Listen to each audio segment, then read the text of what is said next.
Double engine সরকার পশ্চিমবঙ্গে এখন চলছে, তো শিল্প কতটা কি আসছে? ৩৪ বছর সিপিএম এবং ১৫ বছর তৃণমূলে একদম শেষ হয়ে গেছে। এতটাই পেছনে চলে গিয়েছিল রাজ্যটা। এটা তো কোনো ম্যাজিক নয়।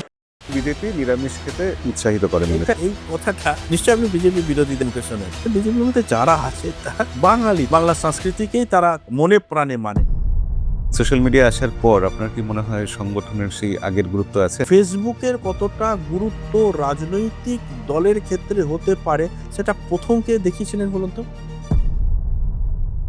লালকৃষ্ণ আদবানি আর অটল বিহারী বাজপেয়ী ছিলেন। বলা হতো একটা বিজেপির মুখ আর একটা মুখোশ। এখন শ্রমিক ভট্টাচার্য এবং শুভেন্দু অধিকারী দুজনেরকেই তুলনা করা হচ্ছে, একজনকে অটল বিহারী বাজপেয়ীর সাথে, একজন লালকৃষ্ণ আদবানির সাথে। এই কথাটা আপনি কতজনের মুখে শুনেছেন? মানুষ মুখরোচক বেশি ভালোবাসে। মুখরোচক বিক্রি হয় বেশি।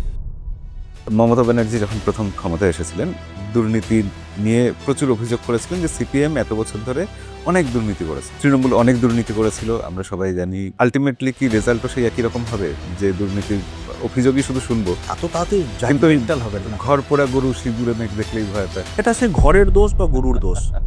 বাঙালির একটা বড় পরিচয় যে ফুটবল খেলে। সমর্থন করেন কোন দলকে? আমি ছোটবেলা থেকে জার্মানির সমর্থক। জার্মানির সমর্থক হবার আবার অন্য কারণ আছে, সেটাও আবার রাজনৈতিক।